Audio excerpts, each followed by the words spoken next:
Camila se adentró en el silencio de una hacienda masacrada, dejando atrás la soledad del camino para enfrentar la violencia, la pólvora y a un hombre moribundo.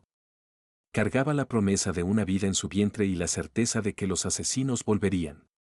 Pero en medio del caos y la muerte encontró un futuro en un guerrero apache herido y en la nueva familia que construyeron juntos sobre las cenizas del dolor. Antes de continuar, que Dios te bendiga y que nunca te falte la salud, el amor y la esperanza en tu camino. Y ahora mismo cuéntanos desde donde nos estás siguiendo. En medio del silencio mortal de la frontera, un débil gemido proveniente de la hacienda de los cuervos era el único sonido de vida o de una muerte que se aproximaba. El sol de la tarde, un disco blanco y feroz en un cielo descolorido, caía como plomo fundido sobre la tierra seca y agrietada. Para Camila, cada paso era un esfuerzo monumental. Cada bocanada de aire caliente quemaba sus pulmones. Llevaba horas o quizás días caminando bajo ese sol implacable. El polvo fino del camino se adhería a su vestido de algodón gastado y a la piel húmeda de su frente. Un recordatorio constante del pasado que intentaba desesperadamente dejar atrás. Un camino sin retorno que se extendía solitario y acusador. A sus espaldas, con una mano siempre apoyada sobre la curva protectora de su vientre. Sentía el peso de la nueva vida y el peso de su soledad. Era un gesto instintivo, un ancla en un mundo que se había desmoronado, una promesa silenciosa al niño, que aún no había nacido, de que encontraría un lugar seguro, un refugio lejos de la traición y el dolor. El cielo hacia el oeste comenzaba a teñirse de un morado oscuro y denso, como un hematoma extendiéndose lentamente en el horizonte, anunciando la llegada inevitable de una tormenta. Era un reflejo perfecto de la tempestad que se agitaba en su propio corazón, una mezcla de miedo, agotamiento y una chispa de determinación que se negaba a extinguirse. Fue entonces cuando lo oyó un sonido tan bajo, tan frágil, que al principio pensó que era el susurro del viento entre los cactus secos, pero el viento no suplicaba. El viento no sonaba como un alma a punto de romperse, atraída por aquella frágil señal de vida, se desvió del camino y se acercó a la hacienda con una cautela nacida del miedo y la experiencia. Los muros de adobe de la hacienda de los cuervos estaban marcados por la violencia reciente, con cicatrices de balas que salpicaban la fachada. La gran puerta de madera, una vez imponente, colgaba torcida de un solo gozne de hierro forjado, una boca abierta que invitaba a la oscuridad, un silencio antinatural envolvía el lugar. No había el sonido de gallinas ni el murmullo de voces, solo una quietud pesada y ominosa. Al cruzar el umbral, el aire en su interior la golpeó. Era denso, una mezcla sofocante del olor acre de la pólvora quemada, el hedor metálico de la sangre y algo más, algo extrañamente doméstico y trágico que le revolvió el estómago. El aroma fantasmal de un guiso de carne y chiles aún tibio. La escena en la sala principal era de un caos absoluto. Una mesa de roble macizo, lo suficientemente grande como para acoger a una familia numerosa. Estaba volcada y los restos de la vajilla hecha añicos crujían bajo sus pies sobre un fogón de piedra, ahora apagado. Una olla de hierro seguía desprendiendo un calor débil, un fantasma de la vida que había sido brutalmente interrumpida apenas unas horas antes. Las manchas de sangre, ya casi secas y de un color pardo oscuro, dibujaban un mapa horrible de la lucha sobre las baldosas de terracota. Y allí, en un rincón que las sombras comenzaban a reclamar, lo vio un hombre casi confundido con la oscuridad, recostado contra la pared. Era un hombre apache, su piel cobriza cubierta de una capa de sudor y polvo, su largo cabello negro, antes segaramente atado con orgullo, ahora pegado a la piel de su rostro y cuello. Una flecha cruel y extraña en su artesanía brutal. Le atravesaba el músculo del hombro, clavándolo sin piedad a la madera de la pared detrás de él.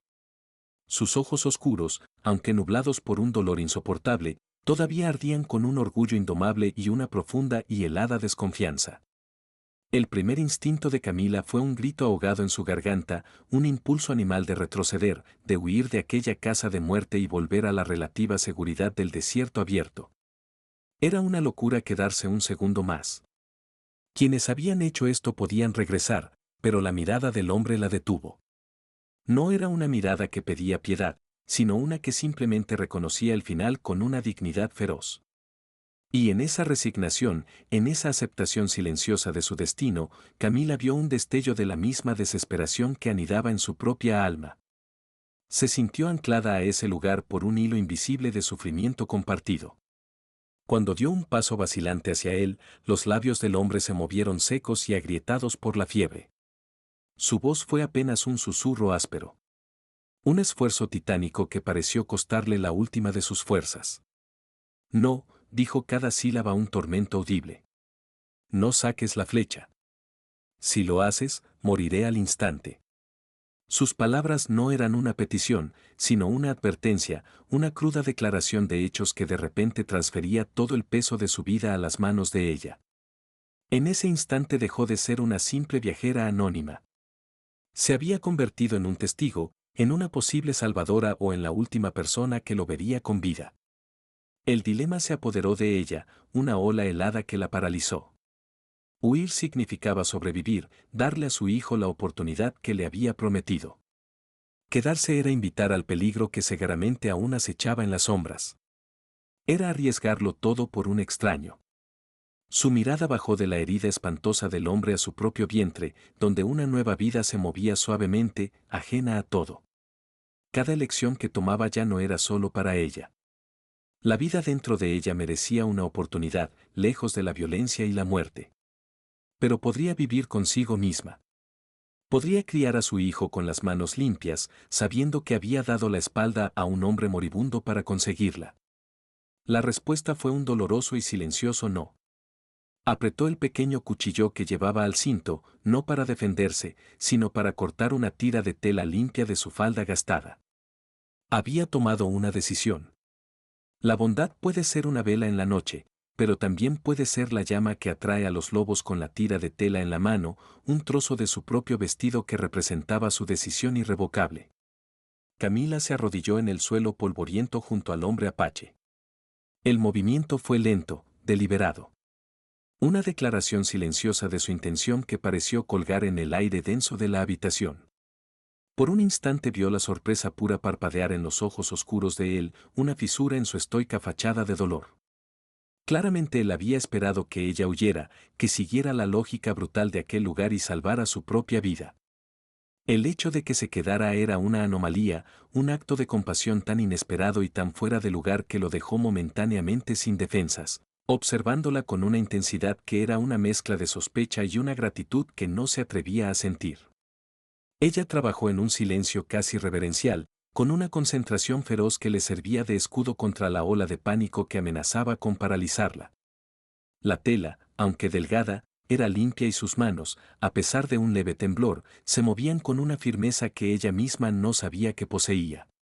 Comenzó a limpiar los bordes de la herida, un cráter violento de carne desgarrada, trabajando con un cuidado exquisito alrededor del eje de la flecha que sobresalía de su hombro como un monumento a la crueldad. Cada roce de la tela húmeda hacía que los músculos del hombre se tensaran como cuerdas de guitarra a punto de romperse. Camila podía oír su respiración silbar entre sus dientes apretados, un sonido agudo y controlado, pero no emitió ni un solo quejido. El control que ejercía sobre su propio sufrimiento era formidable, casi sobrehumano, y ella sintió una oleada de respeto a regañadientes por aquel guerrero anónimo mientras limpiaba la sangre pegajosa. Sus dedos rozaron la piel febril del hombre. El contacto fue breve, pero un vínculo extraño, frágil e innegable, se formó entre ellos en el silencio de la habitación moribunda. Eran dos extraños, de mundos que a menudo chocaban con violencia, ahora unidos por un juramento no hablado en el epicentro de una tragedia. ¿Por qué?, susurró él. La voz tan áspera que apenas era audible. La pregunta la sorprendió. Camila levantó la vista y sus miradas se encontraron. ¿Por qué? ¿Qué?, respondió ella suavemente. ¿Por qué ayudas a un enemigo? Ella pensó en el camino polvoriento, en la soledad, en la vida que crecía dentro de ella. Porque nadie debería morir solo, dijo finalmente. Y la simple honestidad de sus palabras pareció desarmarlo por completo. El viento comenzó a aullar con más fuerza fuera de los muros rotos de la hacienda, un presagio sonoro del peligro que se avecinaba, haciendo que las sombras proyectadas por las brasas moribundas del hogar danzaran como espectros en las paredes. Cuando terminó de limpiar la herida lo mejor que pudo, la habitación se sumió de nuevo en un tenso silencio. Roto solo por el viento y sus dos respiraciones, fue él quien lo rompió de nuevo. Su voz todavía un susurro, pero ahora con un filo de urgencia helada. Hemos dedicado mucho tiempo y esfuerzo para escribir esta historia. Si no te gusta, dale like. Si te gusta, suscríbete a nuestro canal. Ahora volvamos a la historia. Se llevaron a mi mujer, dijo, sus ojos fijos en un punto lejano de la pared, como si estuviera viendo la pesadilla repetirse ante él. Su nombre era Nima. Era más fuerte que cualquier hombre. Un grupo de ellos, liderados por uno al que llaman Kalán, un hombre con ojos como el hielo sucio. No son de por aquí. Buscaban el oro de mis antepasados. Un tesoro que mi familia ha protegido durante generaciones. Hizo una pausa tragando con dificultad y el dolor en su voz era más agudo que cualquier herida física. Nima no les dijo dónde estaba, soportó sus amenazas, se rió en su cara, así que me dispararon esto para darme una muerte lenta y se la llevaron. Kalán dijo que volverían para terminar el trabajo, para asegurarse de que los cuervos tuvieran algo que comer esta noche. El nombre Kalán se clavó en la mente de Camila como un puñal, dándole un rostro y una identidad concreta a la amenaza abstracta. El miedo que había sentido antes, difuso y generalizado, ahora se cristalizaba en la imagen de un hombre con ojos de hielo sucio, un hombre capaz de reírse mientras dejaba a otro hombre clavado a una pared. De repente, la enormidad de su decisión la golpeó con la fuerza de una ola. No solo se había quedado para ayudar a un herido, se había encadenado voluntariamente al objetivo de una banda de asesinos despiadados. ¿Qué harían ustedes en una situación así, atrapados entre la compasión y el instinto más básico de supervivencia? A veces un solo acto de bondad puede redefinir un destino entero, para bien o para mal. Fue entonces cuando un nuevo sonido se unió a la sinfonía creciente del viento y la lluvia incipiente al principio era casi imperceptible. Una vibración sorda que parecía venir más del suelo que del aire, un murmullo rítmico y profundo bajo el silbido agudo de la tormenta. Ambos se quedaron helados con la respiración contenida, escuchando con una intensidad que dolía. Era solo el latido de sus propios corazones, amplificado por el pánico, o el golpeteo de la lluvia que finalmente comenzaba a caer con más fuerza. Una primera gota gorda y pesada golpeó una viga de madera expuesta con un chasquido solitario y ominoso. Luego otra y otra más, pero el otro sonido persistía creciendo en volumen, volviéndose más claro, inconfundible. Era el galope de caballos, no era el trote apresurado de un solo jinete, sino el ritmo constante, pesado e inexorable de varios animales moviéndose juntos a través del barro. No pasaban de largo. El sonido se hacía más fuerte, más cercano. Una promesa de violencia que se aproximaba con cada segundo agonizante que pasaba. Camila miró al lobo. Él le devolvió la mirada y en sus ojos ya no había sorpresa ni sospecha, solo la sombría y absoluta confirmación de lo inevitable. Todo el color pareció desvanecerse del rostro de Camila, dejando tras de sí una palidez cerosa. Ya no había escapatoria. La vela de su bondad había atraído a los lobos, tal y como el destino o la mala suerte había decretado. El viento aullador pareció detenerse por un instante, como si la propia naturaleza contuviera la respiración para presenciar lo que venía a continuación. En ese repentino y aterrador silencio, oyeron el chapoteo final de los cascos en el barro creciente y el tintineo metálico de los arneses justo fuera de la puerta principal. Habían llegado. El destino no se decide cuando llega el enemigo, sino cuando decidimos cómo vamos a enfrentarlo. El silencio expectante que había caído sobre la hacienda se hizo añicos, no por un disparo, sino por el sonido más cruel de todos. Una carcajada áspera y burlona que pareció surgir de todas partes a la vez, rebotando en los muros de adobe. Pronto, a la risa se unieron las voces, un coro de hombres crueles que rodeaban la casa como una manada de lobos acorralando a su presa.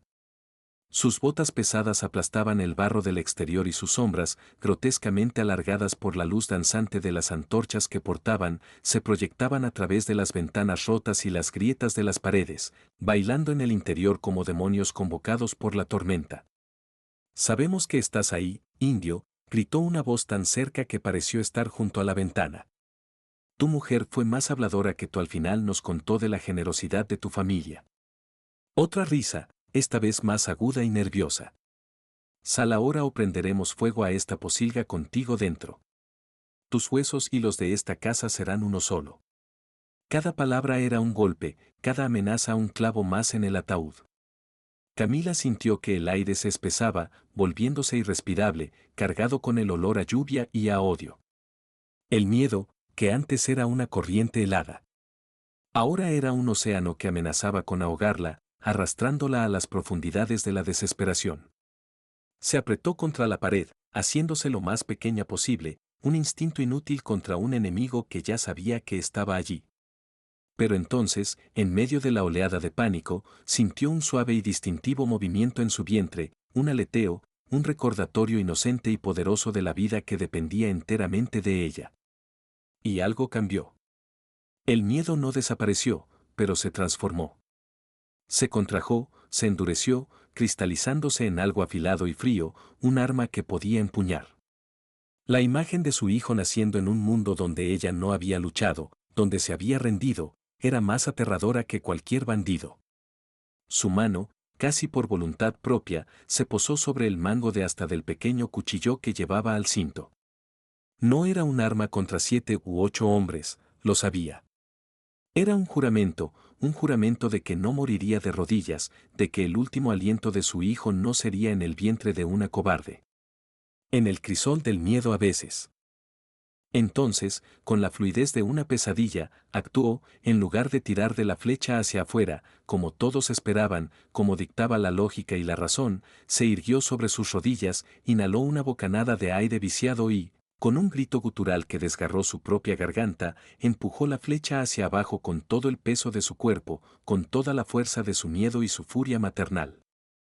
En el video anterior les conté la historia muy dramática de una mujer embarazada que se arriesgó para salvar a un apache que estaba colgado en medio del desierto. En este video veremos cómo la mujer salva a un apache y qué sucederá después en su vida. El sonido que siguió fue algo inhumano. Una sinfonía horrible, un crujido húmedo de carne y músculo desgarrándose, el chasquido de la punta de la flecha al romper la madera de la pared detrás de él y un rugido gutural de lobo, un sonido que no era solo de agonía insoportable, sino también de una liberación animal y furiosa. La flecha, su prisión había sido destruida. En el mismo instante, como si la propia naturaleza estuviera esperando esa señal de desafío, un trueno ensordecedor sacudió los cimientos de la hacienda. Un relámpago cegador iluminó la habitación por una fracción de segundo, congelando la escena en una estampa grotesca e inolvidable. El rostro de Calán, con la boca abierta en una mueca de incredulidad absoluta. Sus hombres paralizados como estatuas de sal, con los ojos desorbitados y Camila, con el rostro salpicado de la sangre fresca del lobo ya en movimiento. Sus ojos brillando con una luz salvaje. Ese segundo de conmoción, ese latido de incredulidad, fue todo lo que necesitó. Antes de que nadie pudiera procesar lo que acababa de suceder, antes de que el eco del trueno se apagara, ella agarró el trozo de asta que ahora sobresalía limpiamente de la espalda del lobo y, usando el borde de la mesa volcada como palanca, lo partió con un chasquido seco y sonoro. En su mano quedó la parte delantera de la flecha, un arma improvisada, una daga primitiva de madera y piedra, todavía caliente y resbaladiza por la sangre. El bandido que estaba más cerca de ella, un hombre corpulento con una barba rala y ojos pequeños y crueles. Todavía estaba boquiabierto, su mano a medio camino de la pistola en su cinturón. No tuvo tiempo de reaccionar. Camila se lanzó hacia adelante, no como una mujer embarazada, sino como una pantera, usando el impulso de su cuerpo para clavar la punta de flecha de obsidiana en el punto blando de la garganta del hombre. El impacto fue sordo y brutal. No hubo un grito, solo un sonido gorgoteante y húmedo mientras el hombre se llevaba las manos al cuello. Sus ojos, llenos de una sorpresa mortal y confusa, se tambaleó hacia atrás, tropezando con sus propios pies, y se derrumbó en el suelo como un saco de grano, convulsionando en un charco de su propia sangre que se extendía rápidamente por las baldosas. El hechizo de la incredulidad se rompió. La habitación estalló en un pandemonio. «Maldita sea», rugió Calán, su rostro contorsionado por una furia volcánica al darse cuenta de que había sido burlado de la manera más humillante por la misma persona que había considerado insignificante. Su pistola, una colpezada, saltó a su mano y un disparo ensordecedor llenó la habitación. El estruendo fue tan fuerte en el espacio cerrado que hizo vibrar los huesos. La bala, disparada con ira en lugar de precisión, se estrelló contra la pared de adobe, donde la cabeza de Camila había estado un segundo antes, levantando una nube de polvo y yeso. El otro bandido, saliendo de su estupor, también sacó su arma disparando a ciegas en la penumbra. El aire se llenó de relámpagos de pólvora y del olor acre del humo. Las balas desgarraban la madera de la mesa, enviando astillas volando en todas direcciones en medio del caos de gritos, disparos y truenos. Lobo, liberado de la pared que había sido su prisión, se movió ignorando el torrente de sangre que brotaba de su hombro y la ola de mareo que amenazaba con derribarlo, se arrojó al suelo y, con una velocidad sorprendente, le arrebató la pistola al hombre que Camila acababa de matar. Estaba demasiado débil, demasiado mareado por la pérdida de sangre para apuntar con precisión, pero el arma no era para él. Se giró hacia Camila, quien se había agachado instintivamente detrás de la mesa y le empujó el pesado revólver a las manos. El metal estaba extrañamente cálido por el cuerpo del muerto y por un momento el arma se sintió ajena y monstruosa en su poder. Su voz, aunque debilitada, cortó el estruendo dándole su única oportunidad, su único objetivo. Al sultano le gritó por encima del trueno, señalando con la cabeza una trampilla de madera casi oculta en el suelo, en el rincón más oscuro de la habitación. A veces el refugio más seguro es el que esconde el tesoro más peligroso. El grito del lobo cortó el caos, dándole a Camila un propósito más allá de la simple supervivencia. Mientras Calán y su hombre restante seguían disparando a ciegas en la habitación llena de humo y sombras, ella respondió al instinto. Disparó 2 veces con el pesado revólver, sin apuntar a nada en particular. El retroceso, casi dislocándole la muñeca. Pero fue suficiente. Los fogonazos y el estruendo ensordecedor obligaron a los bandidos a agacharse por un instante precioso. Lobo, sudoroso y pálido, arrancó una alfombra raída y reveló una trampilla con anilla de hierro. Camila cubrió el movimiento con un disparo que arrancó astillas sobre la cabeza de Calán. Se lanzaron juntos a la abertura. El aire frío de la tierra encerrada golpeándolos al caer. Con un esfuerzo desesperado, encajaron el travesaño desde dentro, justo cuando los primeros golpes retumbaban arriba, las botas enemigas sacudiendo la madera como un tambor de guerra. Los golpes se convirtieron en patadas acompañadas de gritos y maldiciones ahogadas, pero la madera era gruesa y el travesaño resistía. Poco a poco, el sonido de su furia se convirtió en un telón de fondo, un recordatorio constante de la muerte que esperaba arriba. Se encontraron en una oscuridad casi total. El aire era denso y frío y el silencio profundo. Camila, con el pulso todavía desbocado, buscó a tientas en la oscuridad hasta que sus dedos encontraron una vieja lámpara de aceite sobre un barril con manos temblorosas. Usando la llave que aún guardaba, logró encender la mecha. Una luz dorada y vacilante se extendió por el espacio, revelando una pequeña bodega o sótano. Viejos barriles de vino se alineaban en una pared cubiertos de gruesas telarañas. El suelo era de tierra compactada y el olor a humedad y a vino avinagrado lo impregnaba todo. Era un espacio claustrofóbico, una tumba potencial, pero por ahora era un santuario. Lobo estaba apoyado contra la pared de piedra, con los ojos cerrados, su pecho subiendo y bajando con dificultad. La sangre había empapado el costado de su camisa. Luchaba por mantenerse consciente. Su mente se aferraba a un último propósito. Abrió los ojos y miró a Camila. Su voz era apenas un hilo. La pared detrás de los barriles susurró. La tercera fila de ladrillos. Busca la piedra suelta. Dejando la lámpara en el suelo, Camila se movió hacia donde él indicaba. Apartó un pesado barril vacío. El sonido retumbó en el pequeño espacio. Sus dedos, cubiertos de polvo y sangre seca, recorrieron la superficie fría y húmeda de los ladrillos. Tanteó, presionó hasta que uno de ellos se movió ligeramente bajo su pulgar usando la punta de su cuchillo. Lo apalancó con cuidado.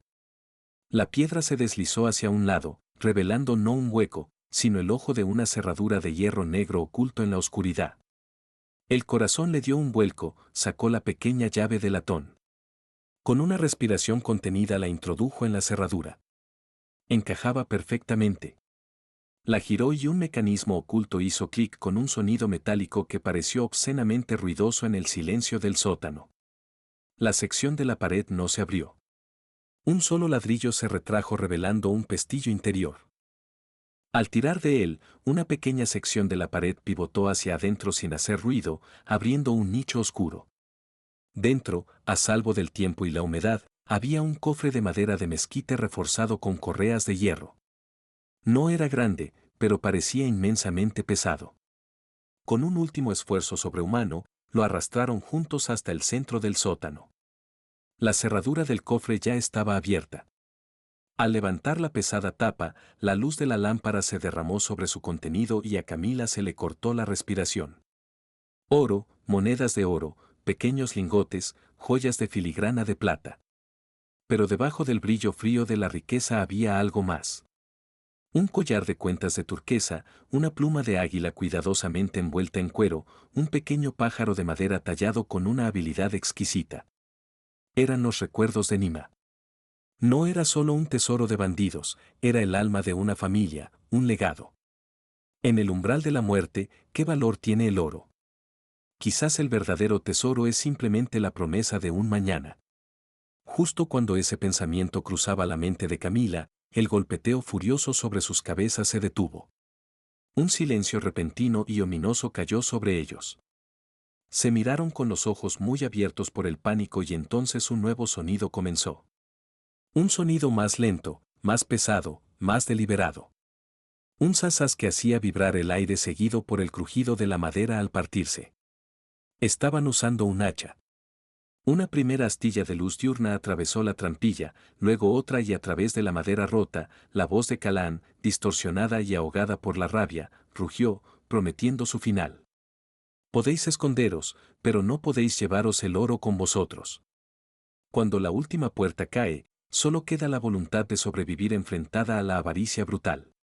Los golpes del hacha sobre la trampilla eran como el martilleo del destino. Cada impacto enviaba una lluvia de astillas y polvo al oscuro sótano.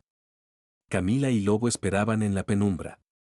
El aire cargado con el olor a tierra mojada y el hedor metálico de la sangre y el miedo. La luz de la lámpara de aceite arrojaba sombras largas y temblorosas, convirtiendo los viejos barriles en monstruos agazapados. Camila sostenía el revólver con ambas manos. El peso del arma era a la vez una carga y una promesa. Su corazón latía con una fuerza tan violenta que parecía querer escapar de su pecho. Pero su mente extrañamente estaba en calma, afilada y clara como un trozo de obsidiana. Con un último crujido espantoso, un trozo de la trampilla se vino abajo, abriendo un agujero irregular y dentado hacia la habitación de arriba. Los gritos de Calán resonaron llenos de triunfo. Se acabó, India, no haya donde huir. Un rostro barbudo y sudoroso apareció en el agujero, el del último secuaz de Calán. El hombre miró hacia abajo, sus ojos tratando de acostumbrarse a la oscuridad. Dudó por un momento evaluando la caída. No dispares todavía, susurró el lobo. Su voz apenas un soplo de aire. Estaba recostado contra la pared, pálido como la cera, pero sus ojos de estratega estaban fijos en la abertura. Espera a que salte en el aire. No podrá hacer nada. Camila asintió. Sus nudillos blancos por la fuerza con que empuñaba el arma. El bandido finalmente se decidió y saltó a través del agujero con su pistola en la mano. Por un instante, su cuerpo quedó suspendido en el aire. Una silueta torpe y vulnerable contra la luz de las antorchas de arriba. Ahora, ordenó Lobo. El disparo de Camila fue un trueno en el espacio confinado. El fogonazo iluminó su rostro, una máscara de concentración absoluta. No hubo tiempo para apuntar, solo para reaccionar. Un acto de puro instinto de supervivencia. La bala alcanzó al hombre en el pecho a mitad del salto. Su cuerpo se sacudió violentamente en el aire y en lugar de aterrizar de pie, cayó en el sótano como un muñeco de trapo. Su arma se deslizó de sus dedos inertes y se perdió en el barro. Un enemigo menos. Maldito seas, rugió Calaán desde arriba, su voz ahogada por una furia demencial al ver caer a su último hombre. La rabia lo cegó. Ya no se trataba solo del oro, era una cuestión de orgullo herido. Se preparó para saltar él mismo, para terminar el trabajo con sus propias manos. Pero en ese momento la tormenta, que había sido su aliada al enmascarar su llegada, se volvió en su contra. Un relámpago de una blancura casi sólida cayó tan cerca de la hacienda que el aire vibró, seguido instantáneamente por un trueno tan poderoso que no fue un sonido, sino una conmoción física que sacudió la tierra. Y la vieja hacienda, debilitada por el abandono y la violencia, finalmente cedió. Gracias por haber visto hasta aquí. Si estás ocupado o tienes que salir ahora, dale like a este video para que puedas encontrarlo fácilmente más tarde. Ahora sí, volvamos a la historia. Hubo un gemido largo y profundo de madera antigua rindiéndose con un estruendo ensordecedor. Una de las vigas principales del techo, podrida y empapada por la lluvia incesante, se partió. Una cascada de adobe, tejas rotas y barro líquido se derrumbó en el centro de la sala principal. Justo frente a la trampilla, el suelo tembló y por un momento Camila pensó que el sótano se derrumbaría sobre ellos. El derrumbe bloqueó el acceso directo a la trampilla, separando a Calaán de su presa. Por un momento, reinó un silencio atónito, roto solo por el siseo de la lluvia, cayendo a través del nuevo agujero en el techo. Estaban atrapados, él fuera, ellos dentro, pero la tregua duró poco. Oyeron a Callan maldecir y trepar por los escombros resbaladizos. Su obsesión era un veneno que no le permitiría rendirse. Con un último rugido de esfuerzo, saltó a través del agujero, aterrizando pesadamente en el barro del sótano. A pocos metros de ellos ahora estaban cara a cara. La batalla final había comenzado. Callan se levantó con el lodo salpicando sus pantalones, sus ojos pálidos fijos en Camila con un odio asesino. Su revólver estaba en su mano. La lucha que siguió no fue un duelo honorable, sino una pelea brutal y desesperada por la vida en la oscuridad. Y el barro KN disparó, pero el suelo resbaladizo lo hizo errar el tiro. La bala se incrustó inofensivamente en un barril de vino que comenzó a derramar su contenido oscuro y agrio en el suelo. Camila respondió al fuego, pero su propia bala también se desvió. El revólver quedó vacío. Él se abalanzó sobre ella. Era más grande, más fuerte y su rabia le daba una fuerza animal. Pero Camila era más rápida y conocía la desesperación. Se escabulló de su alcance arrojándole un puñado de barro a los ojos para ganar un segundo.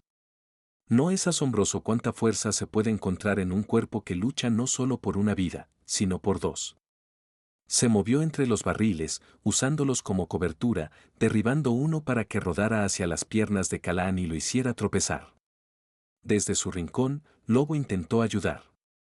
Con un esfuerzo agónico, empujó una pila de cajas vacías, creando una distracción, un obstáculo, pero Calaán era implacable. Se recuperó apartando los obstáculos como si fueran juguetes. Finalmente, en un movimiento rápido, la acorraló contra la pared de piedra húmeda. Su mano, grande y callosa como un trozo de cuero, se cerró alrededor de su garganta, apretando, cortándole el aire. Te lo dije, Siseo. Su rostro a centímetros del de ella, su aliento apestando a whisky y a muerte. Te dije lo que le pasaría a tu bastardo. La visión de Camila comenzó a oscurecerse. Puntos negros bailaban ante sus ojos. El sonido de su propia sangre latiendo en sus oídos ahogaba el rugido de la tormenta.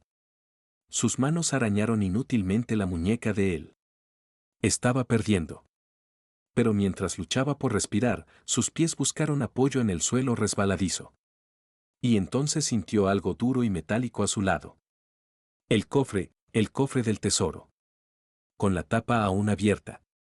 En un último acto de desafío, un espasmo de pura voluntad de supervivencia reunió la última de sus fuerzas y lanzó una patada, no contra él, sino contra la base del pesado cofre de mezquite. No fue una patada fuerte, pero fue suficiente. El cofre, desequilibrado en el suelo irregular, se tambaleó. La pesada tapa de madera con refuerzos de hierro que había estado en precario equilibrio se venció. El tiempo pareció ralentizarse. La tapa cayó no con un golpe sordo, sino con un crujido nauseabundo y agudo de hueso rompiéndose. Había caído directamente sobre el tobillo y la parte inferior de la pierna de Calán. Un grito agudo y bestial brotó de la garganta del bandido. Un sonido de pura agonía que reemplazó su rugido de furia. Su agarre en el cuello de Camila se aflojó al instante mientras su cuerpo se convulsionaba de dolor. Ella cayó al suelo jadeando, aspirando el aire bendito en sus pulmones doloridos. Calla tratando de liberar su pierna atrapada. Esa fue su oportunidad. Scrambling en el barro. Sus manos encontraron una roca afilada, desprendida de la pared por el derrumbe. Sin dudarlo, sin pensar, actuando por puro instinto de proteger a su cría, se arrojó sobre él y puso fin a la pelea. De una vez por todas, mientras Calán yacía inmóvil en el barro, el sonido de la tormenta pareció desvanecerse, reemplazado por un nuevo sonido. El gemido prolongado de la casa moribunda a su alrededor.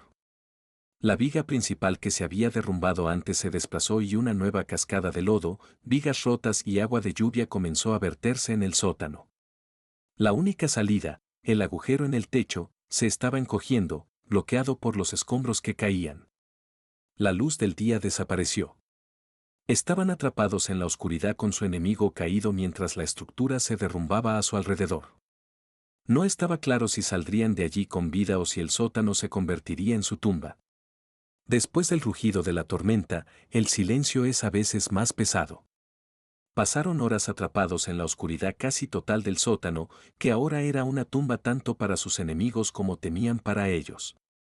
El único sonido era el goteo constante del agua, filtrándose a través de los escombros y la respiración dificultosa del lobo. El tiempo perdió su significado. Simplemente esperaron. Suspendidos entre el agotamiento y la muerte, hasta que los gemidos de la casa moribunda finalmente cesaron. Con las primeras y tímidas luces del alba filtrándose a través de las grietas del derrumbe, comenzaron el arduo trabajo de escapar. Fue un ascenso lento y peligroso, trepando por una montaña de vigas rotas, adobe convertido en barro y muebles destrozados. Cada movimiento era una agonía para Lobo y cada esfuerzo ponía a prueba los límites de la resistencia de Camila. Finalmente, empujando una última viga suelta, salieron al aire libre. El mundo que los recibió era nuevo, limpio y devastado. La tormenta había pasado, llevándose consigo la furia y la oscuridad, dejando un cielo de un azul pálido y cristalino. El aire era fresco y olía a tierra mojada y a ozono. Pero el paisaje estaba lleno de cicatrices. La hacienda de los cuervos ya no existía. En su lugar había un montón de ruinas humeantes, una herida abierta en la tierra. Los cuerpos de los bandidos yacían donde habían caído. Testimonios silenciosos de la pesadilla de la noche anterior. Mientras Camila se apoyaba contra un muro que aún quedaba en pie tratando de calmar el temblor de sus miembros, Lobo comenzó a moverse no con prisa, sino con la deliberación solemne de un hombre que cumple con un último y terrible deber.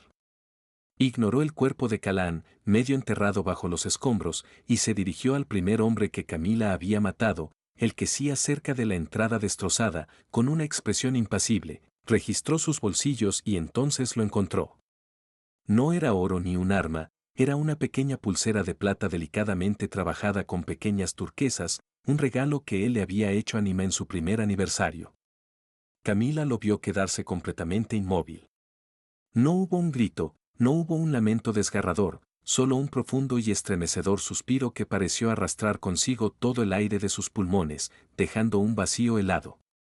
Vio como sus hombros, anchos y fuertes, se hundían bajo el peso de una certeza invisible.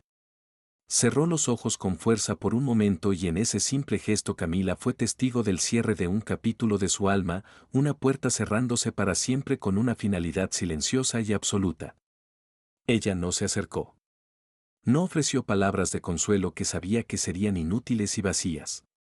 Comprendió que el duelo, en su forma más pura, es un país solitario. Simplemente esperó, dándole el regalo de su silencio, un testimonio compartido de la violencia que los había llevado a ambos a ese amanecer roto. Después de lo que pareció una eternidad, él abrió los ojos, se guardó la pulsera en el bolsillo y su mirada encontró la de ella a través de las ruinas. No había gratitud ni súplica en sus ojos, solo un profundo y resonante entendimiento. Ella asintió lentamente. Sin decir palabra, él comenzó a caminar, alejándose de las ruinas hacia una pequeña colina que se alzaba suavemente sobre el valle. Camila lo siguió. Juntos recogieron piedras planas y desgastadas por el viento. Y en la cima de la colina, con vistas al desastre que habían sobrevivido, construyeron un pequeño montículo, un cairn. No era una tumba, sino un monumento, un lugar para recordar a una mujer valiente frente a una pérdida que lo borra todo. ¿De dónde saca el ser humano la fuerza para poner una piedra sobre otra y decidir que eso significa mañana? Cuando terminaron, se quedaron de pie, uno al lado del otro, mientras el sol finalmente se alzaba sobre las montañas distantes, bañando el mundo con una luz dorada y esperanzadora. La luz se reflejó en las monedas de oro del cofre que habían logrado sacar de los escombros, un brillo casi obsceno en medio de tanto dolor. Lobo miró el oro, luego miró las ruinas y finalmente su mirada se posó en Camila, deteniéndose por un momento en su vientre. Su voz, cuando habló, era ronca por el desuso y la pena, pero clara como el aire del amanecer. Esto no es venganza, dijo. Es un comienzo para los dos y para el niño. Una familia no siempre está hecha de sangre, a veces se forja con cicatrices y esperanza. Pasaron 7 años. El fantasma de la hacienda de los cuervos se desvaneció en el tiempo, convirtiéndose en una historia de advertencia susurrada por los viajeros en las noches frías. Lejos de allí, en un valle fértil protegido por las montañas, había un pequeño rancho donde la vida florecía. Una casa de adobe, construida con manos fuertes y corazones decididos, se alzaba junto a un arroyo serpenteante. El humo blanco se elevaba perezosamente de su chimenea, mezclándose con el aire limpio de la montaña. En los campos cercanos, un pequeño rebaño de ovejas pastaba tranquilamente y el sonido de la risa de los niños era más común que el del viento. Era un atardecer de finales de verano. La luz dorada se derramaba sobre el porche donde la familia estaba reunida. Camila, con algunas hebras de plata en su cabello oscuro y una serenidad en los ojos que solo se consigue tras haber sobrevivido a la peor de las tormentas, mecía suavemente a una niña de 5 años en su regazo. La pequeña llamada Nima tenía los ojos oscuros y observadores de su padre. Cerca de ellos, sentado en los escalones, estaba Lobo. El tiempo había suavizado los bordes afilados de su dolor, pero le había otorgado una sabiduría tranquila.